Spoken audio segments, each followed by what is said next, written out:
Eusko Zenua eraikiko duenari.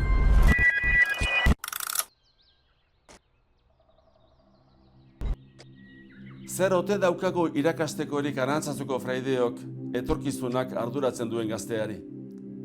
Irakastekorik behar bada deusez, baina transmititzekorik bai. Hemen Arantzazun badugu bizipenez ondutako lekuko bat. Hartu nahi duen horren eskuek moldatzeko modukoa. Datorrenari beldurez begiratzean, dena kontrolatu nahi izaten dugu. Horrek preso egiten gaitu, ateak isten ditu.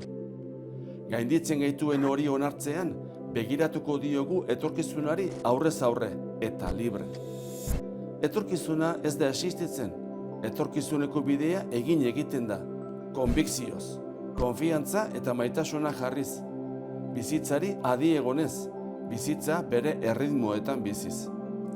Arantzazun, bidea euskaratik egiten ahalegindu gara, espiritualtasuna eta euskal kultura batuz, baina mundura begira, eta atea zabalik utzita nahi duen guztiari. Euskaldun izateko modu asko daude. Ez izan beldurrik arriskatzeko, bideak irekitzeko, entzun, konpartitu eta ez utzi inoiz ikasteari. Ekin maitasunez Eusko Zenuaren bideari, guztiona izango da.